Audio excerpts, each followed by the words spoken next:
الحمد للہ وکفی والصلاة والسلام علی عباده الذین اصطفى اما بعد فاعوذ باللہ من الشیطان الرجیم بسم اللہ الرحمن الرحیم۔ سورۃ الرحمن اور سورۃ الواقعہ یہ آخری جوڑا ہے۔ میں نے عرض کیا تھا شروع میں کہ یہ 7 سورتیں جو ہیں ان میں سے سورہ قاف منفرد ہے، سورہ ذاریات، سورہ طور جوڑا ہے، سورۃ النجم، سورۃ القمر جوڑا ہے، سورۃ الرحمن، سورۃ الواقعہ یہ جوڑا ہے۔ یہ جوڑا بڑا عجیب ہے۔ قرآن مجید کی یہ 2 صورتیں ایسی ہیں کہ نبوت، رسالت، وحی ان تینوں کے ذکر سے بالکل خالی، ذکر ہی نہیں۔ ہر صورت کا اپنا ایک مزاج ہے، اپنی ایک خاص شان ہے اس میں۔ اور دوسرے یہ کہ سورہ رحمان جو ہے یہ واحد صورت ہے پورے قرآن میں جس میں مسلسل خطاب جنوں اور انسانوں سے متواتر ہو رہا، پیرلل۔ ویسے تو یہ کہ یہ بات میں عرض کر چکا ہوں کہ جنوں میں کوئی نبی نہیں، ان میں روح نہیں ہے، روح آدم میں پھونکی گئی تھی، اور چونکہ ریسیپینٹ آف وحی از روح تو ان کے ہاں وحی نہیں ہے، لہذا وہ بھی جو انسانوں میں رسول آئے ہیں انہی کی ہدایت کے پیرو رہے۔ ان میں سے جو اچھے لوگ ہیں، جو نیک لوگ ہیں، وہ ایمان لائے، جس کی ایک مثال ہمارے سامنے آ بھی چکی ہے۔ وہ جنات تھے، حضرت موسیٰ پر ایمان رکھنے والے تھے، تورات کے ماننے والے تھے، اور ان کا گزر ہوا، قرآن انہوں نے سنا، وہ ایمان لے آئے، اور پھر جا کر وہ اپنی قوم میں تبلیغ شروع کر دی۔ تو گویا کہ قرآن مجید میں جب یا ایھا الناس کہا جاتا ہے تو اگرچہ انسان مراد ہیں، لیکن یہ کہ انہی کے تابع خطاب جو ہے وہ جنات سے بھی ہے، لیکن اس صورت میں اس کو کھول دیا گیا۔ باقی یہ اسی پر قیاس کرتے ہوئے پورے قرآن کو سمجھیے کہ اس پورے قرآن کے مخاطب انسان بھی ہیں، جنات بھی ہیں، لیکن یہاں صرف یہ کہ اس کو ایک ایک قدم کے اوپر تثنیہ کا صیغہ، فَبِأَيِّ آلَاءِ رَبِّكُمَا تُكَذِّبَانِ فَبِأَيِّ آلَاءِ رَبِّكُمَا تُكَذِّبَانِ یا معشر الجن والانس، اے انسانوں اور اے جنات کی جماعتوں، جو کھل کر جو ہے صراحت کے ساتھ جو ہے انسانوں کے ساتھ جنات کا ذکر اور ان سے خطاب، تو صرف اس ایک صورت میں پورے قرآن مجید میں۔ ایک اور بات یہ ہے کہ اس میں 2 جنتوں کا تذکرہ ہے، اور سورہ واقعہ میں بھی ایسا ہی ہے۔ ان دونوں میں ترتیب عجیب ہے مضامین کے اعتبار سے، جس کو کہ آپ مرر امیج کہتے ہیں۔ آج کل مکان بہت سے بنتے ہیں ایسے کہ بالکل مرر امیج ہوتے ہیں کہ یوں لا کے ملا دیے تو ایک جیسے ہوں گے۔ ڈرائنگ روم جڑے ہوئے ہیں، پھر کوئی بیڈ روم ہے، وہ ادھر ہے، پھر ادھر آخر میں پورچ ہے، وہی نقشہ ادھر ہے، وہی نقشہ ادھر ہے، تو گویا کہ ہے مرر امیج۔ تو ان دونوں صورتوں میں مضامین جو ہے مرر امیج کے ساتھ ہے۔ سورہ رحمان میں قرآن مجید کی عظمت کا بیان اور اس کا جو حق ہے جو انسانوں کو ادا کرنا چاہیے اس کو مضمر کیا، اور عظمت قرآن کا بیان کیا۔ یہ شروع ہو رہی ہے صورت اس سے۔ سورہ واقعہ میں وہ آخر میں آئے گا قرآن کی عظمت کا بیان، اور جو لوگ کہ اس کا حق ادا نہیں کرتے ان کا انجام۔ پھر اس میں اس کے بعد جو ہے پہلے ذکر ہے اہل جہنم کا، اور اس کے بعد ہے 2 طرح کی جنتوں کا، 2 درجے ہیں اہل جنت کے، لیکن وہاں کیا ہے؟ پہلے تذکرہ ہے دو کامیاب گروہوں کا، اور پھر آخر میں تذکرہ ہے جہنمیوں کا۔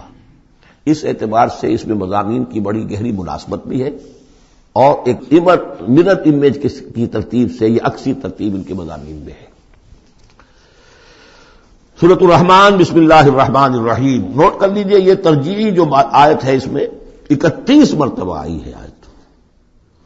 کل آیات 78 ہیں، جن میں سے 31 جو ہیں وہ تو در حقیقت فَبِأَيِّ آلَاءِ رَبِّكُمَا تُكَذِّبَانِ اس کی تکرار ہے۔ یہ اسلوب قرآن مجید میں یا تو سورہ شعراء میں آ چکا ہے، 8 بار وہ الفاظ آئے تھے، ان فی ذلک لآیہ وما کان اکثرهم مؤمنین وان ربک لہو العزیز الرحیم، 8 مرتبہ۔ یا یہ القمر میں ہم 4 دفعہ پڑھ چکے ہیں، فکیف کان عذابی ونذر ولقد یسرنا القرآن للذکر فہل من مدکر، اور یہاں سورۃ الرحمن میں 31 بار آئے گا فبأی آلاء ربکما تکذبان۔ بسم اللہ الرحمن الرحیم، الرحمن علم القرآن خلق الانسان علمہ البیان۔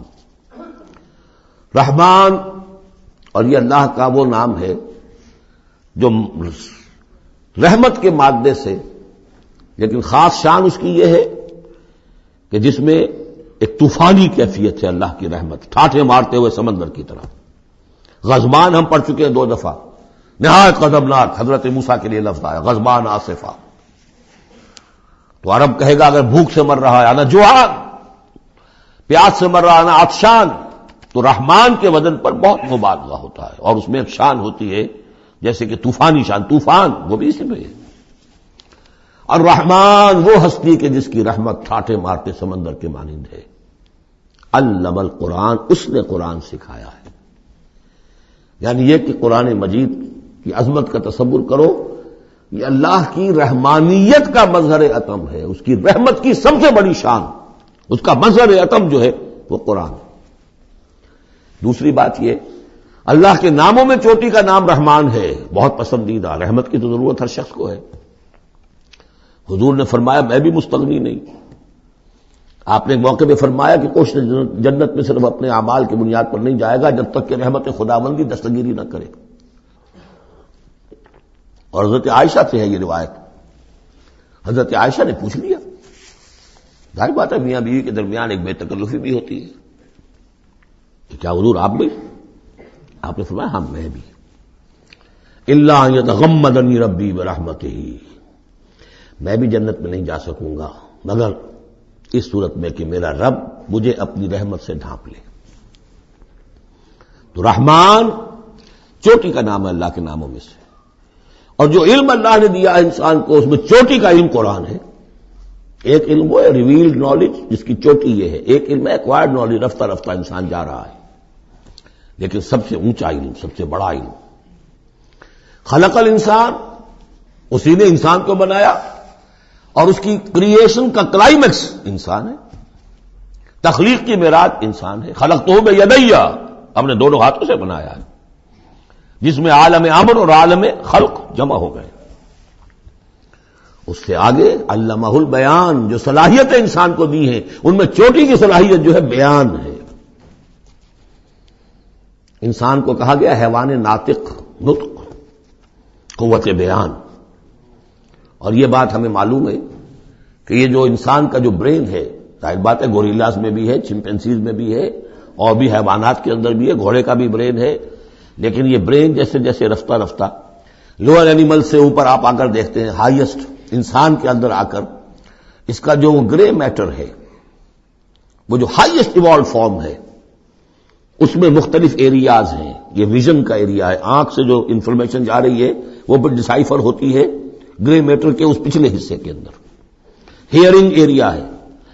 لیکن سب سے بڑا رقبہ جو ہے وہ ہے اسپیچ سینٹر، اور اس کے 2 حصے ہیں، دوسرے کی بات سننا اور سمجھنا، پھر اپنی بات کہنا. یہ 2 ایسپیکٹس ہیں اس کے.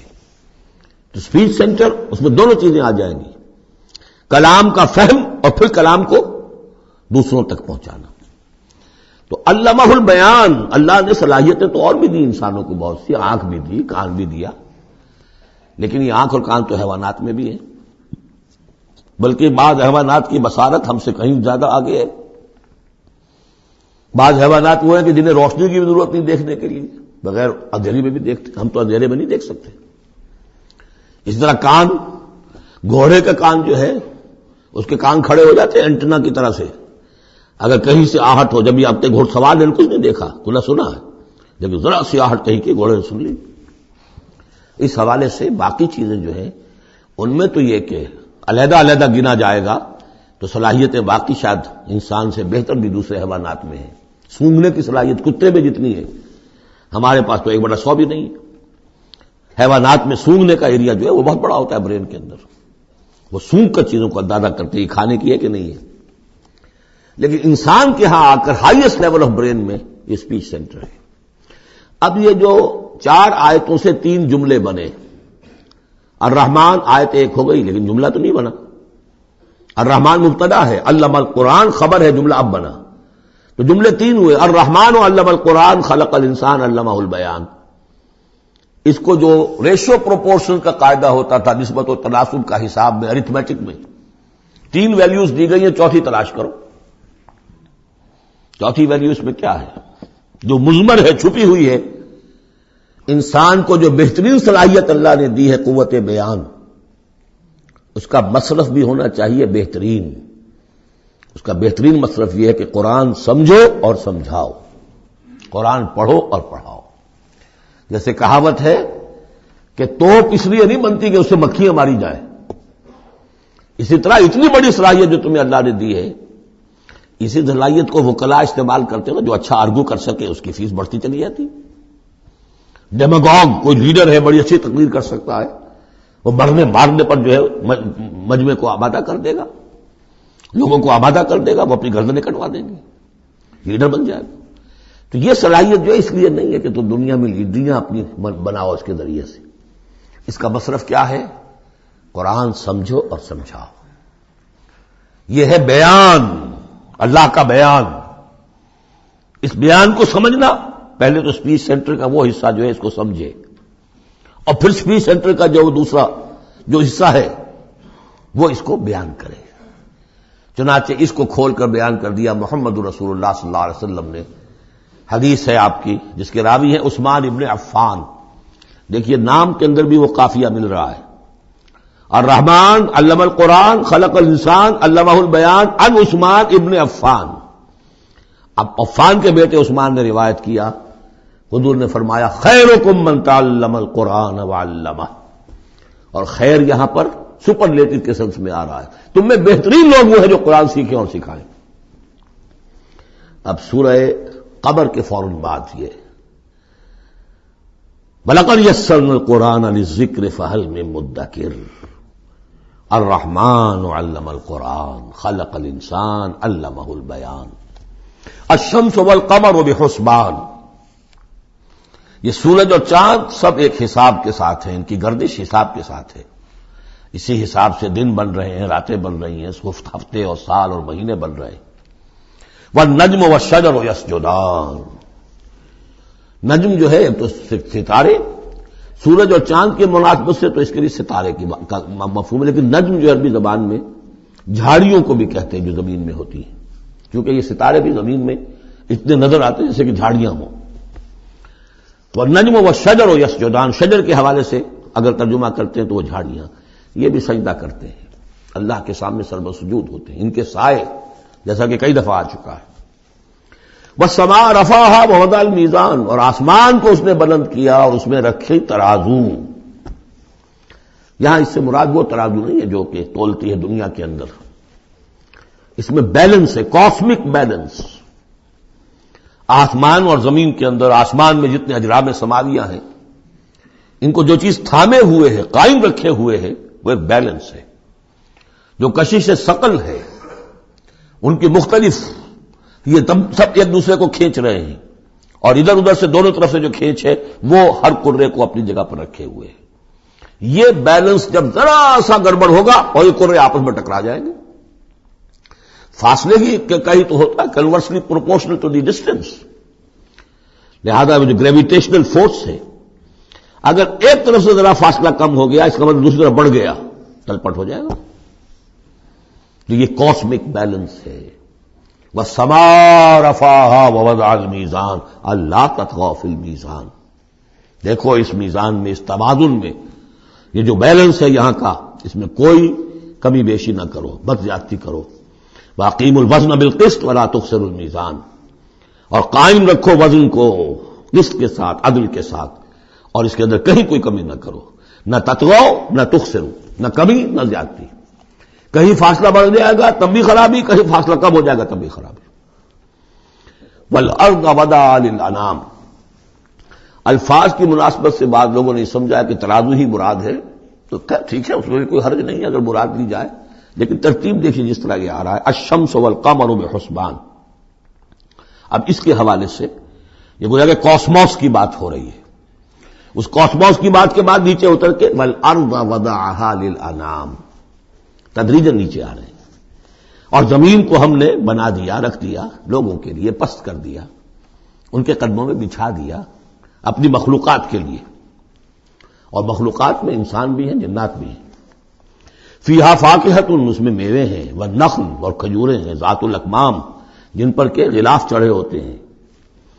والحب ذو العصف، اور اناج ہے جس کے ساتھ بش بھی ہوتا ہے، والریحان، اس کے دو ترجمے ہیں، ایک تو یہ کہ اور خوشبودار پھول بھی ہے، یا یہ کہ اور دوسری غذائیں بھی ہیں۔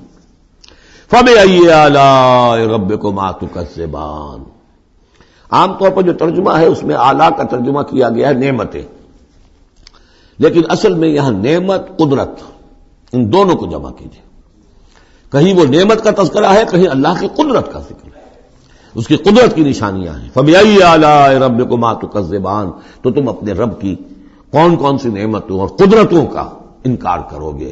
تکذبان صیغہ ہے تثنیہ کا، دونوں سے خطاب ہو رہا ہے، انسانوں سے اور جنوں سے، اور یہ بات آگے چل کر واضح ہو جائے گی۔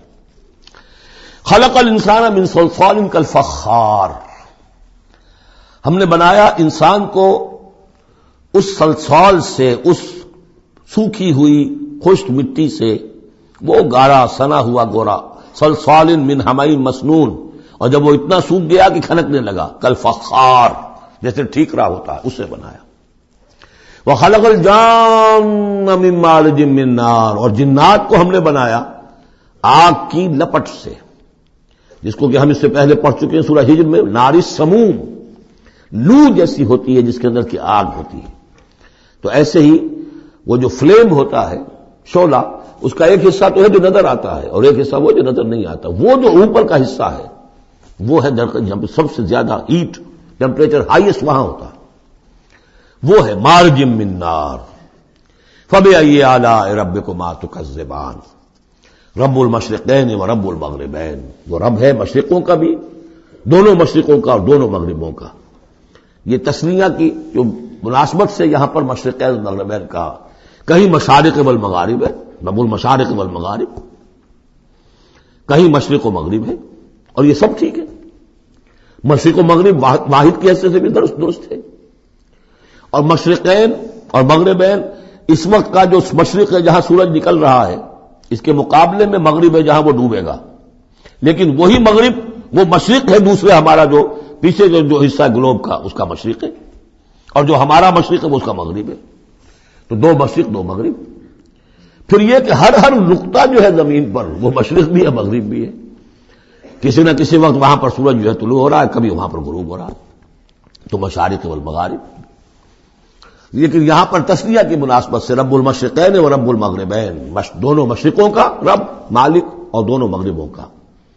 فبأي آلاء ربكما تكذبان، مرج البحرین یلتقیان، اس نے چلا دیے دو دریا جو آپس میں ملے ہوئے بھی ہیں، بینہما برزخ لا یبغیان، لیکن ان کے مابین ایک ایسا پردہ حائل ہے کہ وہ ایک دوسرے میں گھستے نہیں ہیں، داخل نہیں ہوتے، اپنی حد کے اندر رہتے ہیں۔ یہ ہے گرم روئیں چلتی ہیں ٹھنڈے پانی کے سمندر میں، یا جیسے کہ کابل پر نظر آتا ہے دو دریا چل رہے ہیں، دریائے سندھ کا پانی علیحدہ نظر آ رہا ہے اور دریائے کابل کا علیحدہ نظر آ رہا ہے، اور یہ اٹک پر نظر آتا ہے، اور کافی دور تک پھر یہ علیحدہ علیحدہ چلتے نظر آتے ہیں۔ فبأي آلاء ربكما تكذبان يخرج منهما اللؤلؤ والمرجان، اور ان دونوں سے نکلتے ہیں موتی بھی اور مونگے بھی۔ فبأي آلاء ربكما تكذبان وله الجوار المنشآت في البحر كالأعلام، اور اس کے لیے ہی ہیں، اللہ ہی کی ملکیت ہے وہ پہاڑ جیسے جہاز، جوار المنشآت جو اونچے کھڑے رہتے ہیں اور سمندر میں ایسے ہوتے ہیں جیسے پہاڑ۔ پچھلے زمانے میں بھی تو اگرچہ بادبانی ہوتے تھے، جب بادبان کھل جاتے تھے تو بڑی اونچی اونچی جو ہے بادبان ہوتے تھے ان کے، پہاڑ کی طرح، پہاڑیاں چھوٹی چھوٹی، اور آج جو کچھ چلتے ہیں بڑے بڑے جہاز، ان کو تو دیکھیں تو واقعی تو وہ پہاڑ ہوتے ہیں سمندر میں۔ فبأي آلاء ربكما تكذبان كل من علیہا فان، اب یہ جو یہاں آئی ہیں اب تک آیات، اللہ کی صنائی، اللہ کی قدرت نوٹ کریں گے جب ہم سورہ واقعہ پڑھیں گے۔ پہلے آیا ذکر قرآن، اس کی عظمت، اور اس کا جو ایک مضمر ہے چیز کہ انسان کو اس قرآن کی عظمت اور فضیلت کو سمجھ کر، اگر اللہ نے وہ جو شعر علامہ اقبال کا، اگر یک قطرہ خون داری اگر مشتے پرے داری، بیا بامن تو آ موزم طریق شاہ بازی را، اگر تمہارے جسم میں کوئی قطرہ خون ہے اور کوئی مٹھی بھر پر بھی تمہیں دے رکھے ہیں، اے چڑیا اے بیا، آؤ کہ میں تمہیں شاہ بازی کے طریقے سکھاؤں۔ اسی طریقے سے اگر تمہیں بولنے کی صلاحیت دی ہے اللہ نے تو اس کا مصرف کیا ہے؟ خیرکم من تعلم القرآن وعلمہ. سمجھنے کی صلاحیت دی ہے، قرآن سمجھو. بیان کرنے کی صلاحیت دی ہے، بیان کرو قرآن کو. پھر یہ کہ اللہ تعالیٰ کی تخلیقی قوت، اس کا تذکرہ ہوا. وہاں آپ دیکھیں گے یہ بالکل الٹی یہی ترتیب ہوگی. آخر میں قرآن مجید کی عظمت، اس سے پہلے اللہ کی تخلیقی عظمت، اللہ کے یہی جو آلہ ہے. اس کے بعد اب پہلے جہنم والوں کا تذکرہ یہاں ہو رہا ہے، وہاں بعد میں ہوگا. فرمایا کل من علیہا فان، جو بھی ہے اس زمین پر جو بھی مخلوقات ہیں سب فنا ہونے والی ہے. وَيَبْقَى وَجْهُ رَبِّكَ ذُو الْجَلَالِ وَالْإِكْرَامِ، باقی تو رہے گا صرف تیرے رب کا منہ، تیرے رب کا چہرہ جو بہت بزرگی والا ہے اور بہت عظمت والا ہے. اب یہ کہ اللہ کا چہرہ ہم کیا اس کو نہیں سمجھ سکتے، آیات متشابہات میں سے ہوگا. جو اس کا مفہوم سمجھیں گے وہ یہ ہے اللہ کی ذات باقی، باقی سب چیز اللہ تعالی کے سوا سب فانی، پوٹینشلی سب فانی ہے. اپنے طور پر سب کسی کا وجود جو ہے اپنے بل پر قائم نہیں ہے. اللہ جب تک قائم رکھے تو در حقیقت وہ خود اپنے بل پر قائم نہیں ہے، وہ تو اللہ تعالیٰ نے ان کو قائم رکھا ہوا ہے. کل من علیہا فان، اللہ باقی من کل فان، اللہ ہی باقی ہے، باقی تمام فانی ہے. وَيَبْقَى وَجْهُ رَبِّكَ ذُو الْجَلَالِ وَالْإِكْرَامِ فَبِأَيِّ آلَاءِ رَبِّكُمَا تُكَذِّبَانِ يَسْأَلُهُ مَن فِي السَّمَاوَاتِ وَالْأَرْضِ، جو بھی ہے آسمان اور زمین میں وہ سب اس کے در کے سوالی ہیں، اسی سے مانگ رہے ہیں. وجود بھی ملا ہے اسی سے، حیات کسی کے پاس ہے دی ہوئی ہے اسی کی، کوئی صلاحیت ہے تو دی ہوئی ہے اسی کی، کوئی ذہانت ہے تو دی ہوئی ہے اسی کی، روز کا رزق جو آ رہا ہے اسی کا عطا کرنا. ہر ایک سائل ہے.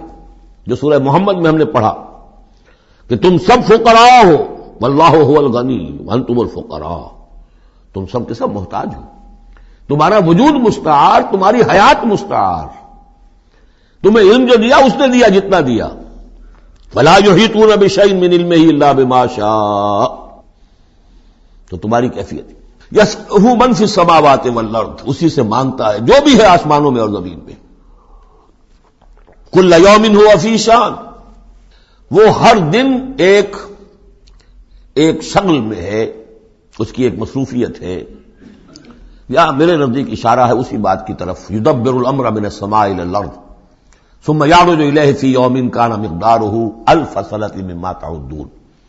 تدبیر امر ہے، ایک دن کی تدبیر وہ کرتا ہے. کیا کچھ خواہد کہ وہ ایک دن اس کا 1000 سال کا ہے، اس میں کیا کیا ہونا ہے، کس طرح سے ہونا ہے. پھر وہ احکام کی تنفیذ ہوتی ہے، پھر اس کی رپورٹ ہے، اس کو واپس جاتی ہے. تو کل یوم ہوا فی شان، وہ کوئی ایک یوں سمجھیے کہ کوئی اسٹیٹک کوئی حقیقت نہیں ہے، خود اس کی مصروفیات. کل یوم ہوا فی شان، نئی شان کے ساتھ اس کا ظہور ہوتا ہے. کل یوم ہوا فی شان فبأی آلاء ربکما تکذبان سنفرغ لکم ایھا الثقلان. اب یہاں پر کھل کر بات کی کہ یہ تکذبان کیوں کہا جا رہا ہے. ہم جلد ہی فارغ ہو جائیں گے تمہارے لیے، اے دو بھاری قافلوں، اے انسانوں کا قافلہ اور اے جنات کے قافلے. ابھی جو ہے اس کائنات کو ہم نے چلایا ہوا ہے، ابھی مہلتیں ہم نے دے رکھی ہیں، وقت مقرر کیا ہوا ہے، اجل مسمى ہے اس کائنات کی بھی اور ہر قوم کی بھی. لکل امت اجل، ہر امت کے لیے بھی ایک اجل ہے، ہر ایک فرد کی اجل ہے، وہ سب ہے. لیکن عنقریب ہم فارغ ہو جائیں گے تمہارے لیے، تمہیں اپنے پاس بلا دیں گے، تم سے حساب کتاب لیں گے، تم سے پوچھ گچھ ہوگی. فبأی آلاء ربکما تکذبان، تو اے جنات اور اے انسانوں کی جماعت ہو، تم اپنے رب کی کن کن نعمتوں کا اور کن کن صنائیوں کا، کن کن قدرتوں کا انکار کرو گے. یا معشر الجن والانس ان استطعتم ان تنفذوا من اقطار السماوات والارض فانفذوا لا تنفذون الا بسلطان فبأي آلاء ربكما تكذبان. کیونکہ اس سے پہلے آیت آ چکی ہے سنفرغ لکم ایھا الثقلان.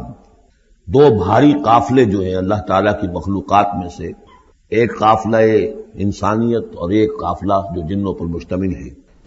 اب یہاں اس آیت میں، آیت نمبر 33 میں براہ راست ان سے خطاب ہے، اے گروہ جن اور اے گروہ انس، یا معاشر الجن والانس ان استطعتم، اگر تمہارے اندر استطاعت ہے، طاقت رکھتے ہو، ان تنفذوا من اقطار السماوات والارض، کہ تم نکل بھاگو آسمانوں اور زمین کے دائروں سے، کناروں سے، تنفذوا تو نکل جاؤ، لا تنفذون الا بسلطان، نہیں نکل سکو گے مگر اللہ تعالی کی سند کے ساتھ۔ یہ آیت مبارکہ مشکلات القرآن میں سے ہے، پوری طرح ہم شاید ابھی نہ سمجھ پائیں جب تک کہ اور ہمارا علم جو ہے کائنات کے بارے میں، کاسموس کے بارے میں اور علم بڑھ نہیں جاتا۔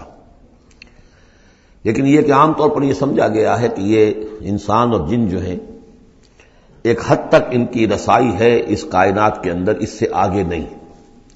جیسے کہ آ چکا ہے، میں پہلے بھی بیان کیا ہے کہ جنات کے لیے غالباً یہ ہمارا جو سولر سسٹم ہے، یہ پورا جو ہے یہ ان کی جولان گاہ ہے، اس میں یہ جائیں جدھر جائیں چلے جائیں، اس سے آگے نہیں۔ انسانوں کا معاملہ یہ ہے کہ وہ اس کے اندر بھی جو بھی فاصلہ طے کرتے ہیں، وہ ظاہر بات ہے کہ وہ اس کے لیے مشینیں ایجاد کر کے جہاں تک جا رہے ہیں، لیکن اس پورے سولر سسٹم تک بھی ان کی رسائی ممکن نہیں ہوگی۔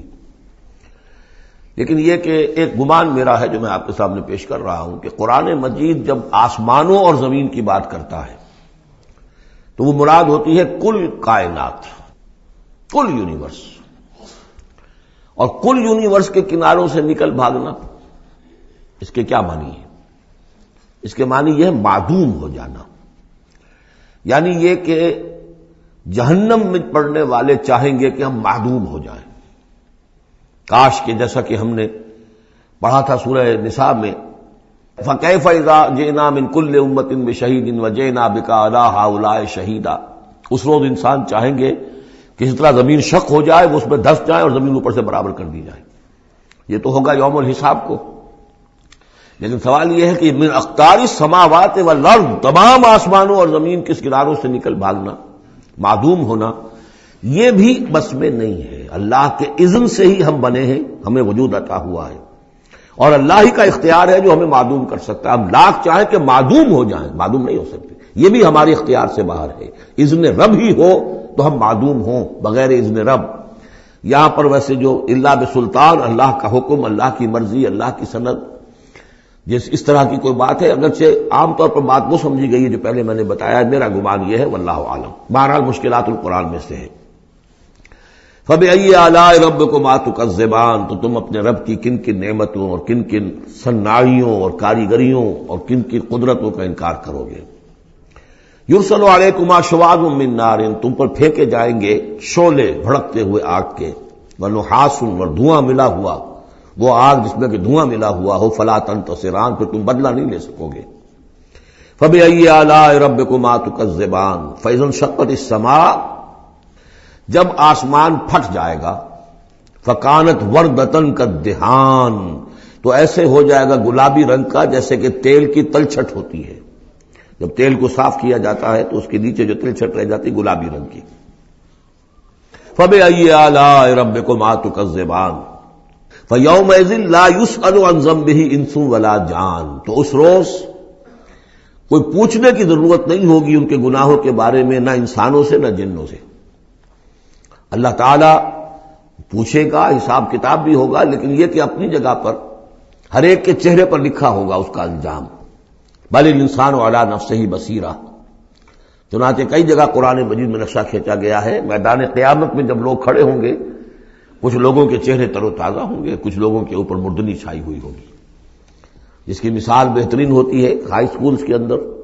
ہر سال جب ڈکلیئر کرتے ہیں امتحان، سالانہ امتحان کا نتیجہ، تو جب کھڑے ہوتے ہیں طالب علم سننے کے لیے، تو بعض لوگوں کے چہروں کے اوپر لکھا ہوتا ہے کہ یہ فیل ہونے، اس لیے کہ انہیں معلوم ہے لکھ کر کے آئے تھے ہم، اور بعض کے چہرے تر و تازہ ہوتے ہیں، انہیں اگر فکر ہوتی ہے تو اس کی کہ میں فرسٹ آتا ہوں یا نہیں آتا، بس اس کی تشویش ہو سکتی ہے، لیکن یہ کہ انہیں کوئی اندیشہ یہ نہیں ہوتا کہ وہ فیل ہو جائیں گے۔ فَيَوْمَئِذٍ لَا يُسْأَلُ عَنْ ذَنبِهِ إِنسٌ وَلَا جَانٌ، اس دن پوچھا جانا ضروری نہیں ہوگا کسی سے بھی، نہ جن سے نہ ان سے، ان کے گناہ کے بارے میں۔ فَبِأَيِّ آلَاءِ رَبِّكُمَا تُكَذِّبَانِ يُعْرَفُ الْمُجْرِمُونَ بِسِيمَاهُمْ، پہچان لیے جائیں گے مجرم اپنے چہروں سے، چہرے ان کے اترے ہوئے ہوں گے، انہیں تو معلوم ہوگا۔ یعرف المجرمون بسیماہم فیؤخذ بالنواصی والاقدام، پھر ان کو پکڑا جائے گا ان کی پیشانی کے بالوں سے اور پاؤں سے، یعنی ہر ایک کو کوئی فرشتہ جو ہے وہ ادھر سے اس کی پیشانی کے بال پکڑے گا اور ادھر سے اس کی ٹانگیں پکڑ کر ٹاس کرے گا اسے۔ فَبِأَيِّ آلَاءِ رَبِّكُمَا تُكَذِّبَانِ هَٰذِهِ جَهَنَّمُ الَّتِي يُكَذِّبُ بِهَا الْمُجْرِمُونَ، جب پھینکا جائے گا اسے جہنم، یہ ہے وہ جہنم کہ جس کو جھٹلاتے رہے تھے وہ لوگ کہ جو جھٹلانے والے تھے۔ هَٰذِهِ جَهَنَّمُ الَّتِي يُكَذِّبُ بِهَا الْمُجْرِمُونَ، جسے مجرم گناہگار جھٹلاتے رہے۔ یطوفون بینہا وبین حمیم آن، اب وہ چکر لگاتے رہیں گے، اس آگ سے نکلیں گے، پانی پینا چاہیں گے تو وہ پانی کھولتا ہوگا، حمیم آن، کھولتے پانی کے اور اس آگ کے درمیان۔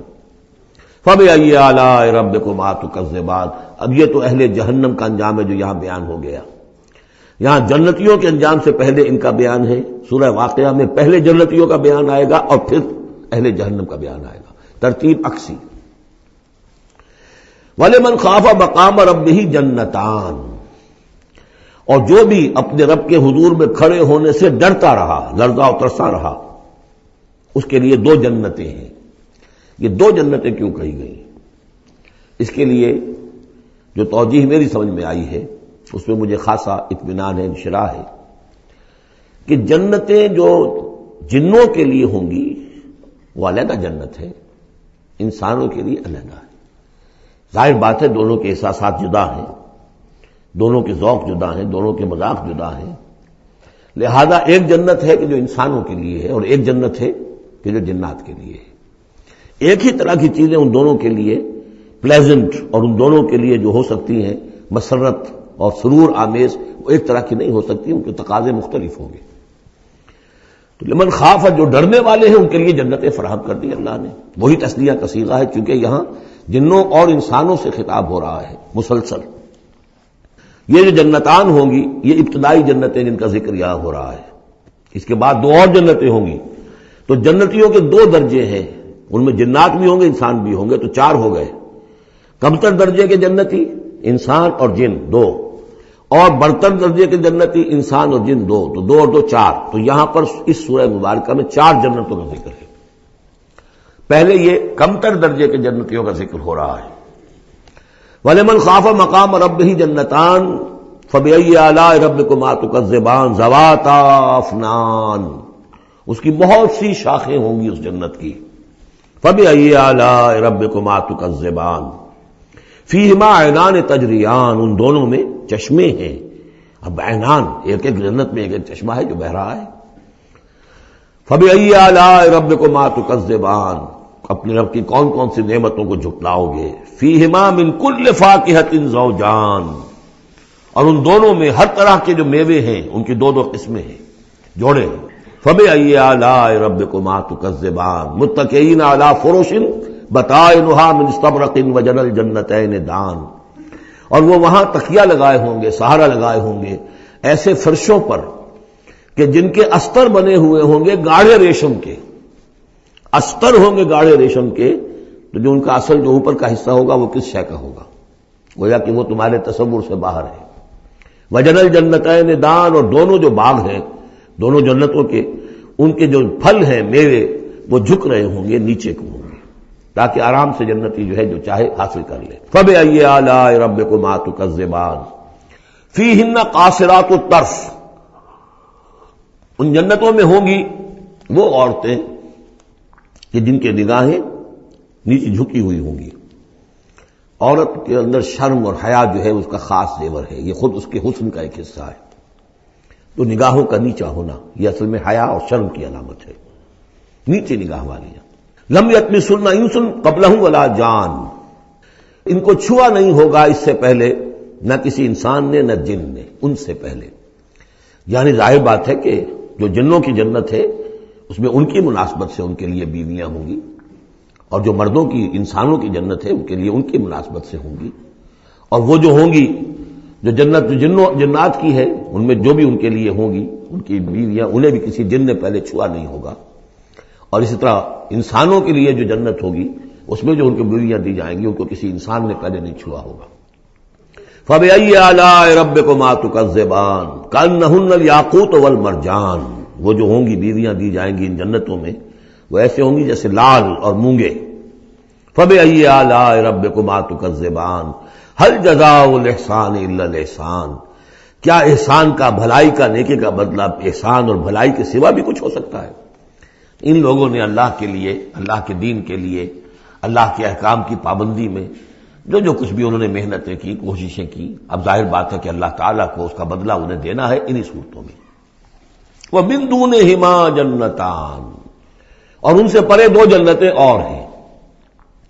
اب اس میں مفسرین کے مختلف اقوال ہیں، پہلی جنتیں کن کی ہیں، دوسری جنتیں کن کی ہیں، اس لیے کہ اس کے لیے دو الفاظ جو آئیں گے سورہ واقعہ میں آئیں گے کہ ایک اصحاب الیمین ہے اور ایک مقربون ہے. ایک وہ ہے جو آگے اللہ کے بہت ہی مقرب بارگاہ ہو جاتے ہیں، اولئک المقربون، اور ایک وہ ہے کہ جو داہنے والے ہیں اور ایک ہے شمال والے.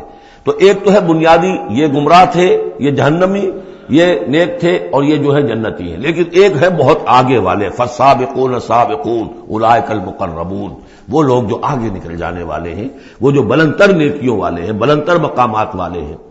جیسے کہ سورہ توبہ میں ہم نے پڑھا تھا والسابقون الاولون من المہاجرین والانصار والذین اتبعوہم بإحسان، تو دو درجے ہو گئے تھے. تو اس طرح یہاں پر جو میرے نزدیک پہلی جنتوں کا تذکرہ جو ہے وہ در حقیقت ہے جو کم تر جنتی ہیں، اصحاب الیمین.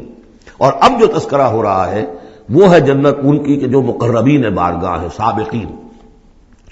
وَمِن دُونِهِمَا جَنَّتَانِ، اور ان دونوں کو پرے اور دو جنتیں ہوں گی. فَبِأَيِّ آلَاءِ رَبِّكُمَا تُكَذِّبَانِ، یہ بھی دو ہوں گی، ایک جنات کے لیے اور ایک انسانوں کے لیے. مُدْحَامَّتَانِ، بڑے گہرے سبز رنگ کی جنتیں ہوں گی. سبز کاہی جسے ہمارے ہاں کہا جاتا ہے، گہرا سبز، سیاہی مائل سبز، اتنی گہرا سبز ہو کہ سیاہی مائل ہو جائے. یہ میں ابھی عرض کروں گا، اس کی ایک خاص پس منظر ہے. فَبِأَيِّ آلَاءِ رَبِّكُمَا تُكَذِّبَانِ فِيهِمَا عَيْنَانِ نَضَّاخَتَانِ، اس میں دو چشمے ہیں ابلتے ہوئے. فَبِأَيِّ آلَاءِ رَبِّكُمَا تُكَذِّبَانِ فِيهِمَا فَاكِهَةٌ وَنَخْلٌ وَرُمَّانٌ، اس میں میوے ہیں، کھجوریں ہیں، انار ہیں. فَبِأَيِّ آلَاءِ رَبِّكُمَا تُكَذِّبَانِ، یہ یوں سمجھیے کہ ایک تو ہے خالص عربی ذوق اور عرب کا جو ایک خاص ماحول تھا، اور خاص طور پر عرب کا وہ علاقہ جس میں قرآن نازل ہوا ہے، حجاز پہاڑی علاقہ ہے. اس میں جب آتے تھے چشمے اور جب بہہ جاتی تھی وادیاں تو ابلتی ہوئی پہاڑی، چونکہ چشمے جیسے ہوتے ہیں پہاڑی نالے، تو ان کے اندر جوش و خروش ہوتا ہے. اور دوسرے کہ وہاں پر جو باغات ہوتے تھے کھجور کے درخت، اور وہاں پر وہ سبزی جو رنگ ہے ان کا وہ سبزی مائل گہرا، اور اسی کے اندر پھر جو چھاؤں ہے. تو جو ان کا تصور ہے ایک عربی ذوق ہے، ایک عجمی ذوق ہے. وہ عجمی ذوق ہے جو پہلے بیان ہوا ہے، عربی ذوق ہے جو اب بیان ہو رہا ہے. فیہما فاکہۃ ونخل ورمان، اب یہ چیزیں جو ہیں یہ عرب کے اندر کھجوریں ہیں، انار ہیں. فبأي آلاء ربكما تكذبان فیہن خیرات حسان، اس میں ہوں گی بہت ہی اچھی عورتیں، نہایت خوبصورت. فبأي آلاء ربكما تكذبان حور مقصورات فی الخیام. اب یہاں حور کا لفظ آیا، پہلے میں نہیں آیا ہے. پہلے میں یہ تو آیا ہے فیہن قاصرات الطرف لم یطمثن انس قبلہم ولا جان، لیکن لفظ حور یہاں آیا ہے. اسی کو نوٹ کریں گے کہ سورہ واقعہ میں بھی ایک کے ساتھ حور کا لفظ آئے گا، دوسرے کے ساتھ نہیں. حور مقصورات فی الخیام، اب یہ بھی عرب پس منظر ہے، خیموں میں رہنے والے. وہ حوریں کہ جو خیموں میں رکی رہنے والی ہوں گی. ظاہر بات ہے کہ وہاں پر تو عام طور پر شہر بہت کم تھے پورے عرب کے اندر، حجاز کے اندر بہت کم. جو عام طور پر جو آبادیاں تھیں وہ خیموں میں رکی رہنے والیاں. وقرن فی بیوتکن ولا تبرجن تبرج الجاہلیۃ الاولی، وہ شمع محفل نہیں بنتی بلکہ وہ چراغ خانہ بنتی ہیں. حور مقصورات فی الخیام فبأي آلاء ربکما تکذبان لم یطمثن انس قبلہم ولا جان، نہیں انہیں چھوا ہوگا ان سے پہلے نہ کسی انسان نے اور نہ کسی جن نے. یہ ان دونوں کے میرے نزدیک علیحدہ علیحدہ. جنات کی جو جنت ہے اس میں جو ان کے لیے عورتیں اور بیویاں فراہم کی جائیں گی انہیں کسی جن نے نہیں چھوا ہوگا ان سے پہلے، اور جو انسانوں کے لیے جنت ہوگی وہاں جو انہیں بیویاں دی جائیں گی اور حوریں دی جائیں گی انہیں کسی انسان نے نہیں چھوا ہوگا. فبأي آلاء ربكما تكذبان متكئين على رفرف خضر وعبقری حسان، وہ تکیہ لگائے بیٹھے ہوئے ہوں گے سب مسندوں پر اور بڑے قیمتی نفیس بچھونوں پر. فَبِأَيِّ آلَاءِ رَبِّكُمَا تُكَذِّبَانِ تَبَارَكَ اسْمُ رَبِّكَ ذِی الْجَلَالِ وَالْإِکرام، بہت بابرکت ہے نام تیرے رب کا جو بہت ذی الجلال بڑائی والا ہے اور اکرام عظمت والا ہے۔ اب اس میں آپ نے دیکھا نبی، رسول، کتاب، کسی کا کوئی تذکرہ نہیں، اللہ اور آخرت، جنت اور دوزخ، باقی اللہ کی کریٹو جو اس کی ایکٹیویٹی ہے، آیات آفاقیہ، آیات انفسیہ، تذکیر بآلاء اللہ، ان کا ذکر ہے۔ تو منفرد ہیں یہ صورتیں دونوں اس اعتبار سے، اور جوڑا ہونے کے وہ نسبت آپ کو بڑی نمایاں نظر آئے گی اس میں۔ وہ مضامین جو یہاں آئے ہیں ایک ترتیب سے، یہاں اس کی عکسی ترتیب سے۔ بارک اللہ لی ولکم فی القرآن العظیم ونفعنی وإیاکم بالآیات والذکر الحکیم۔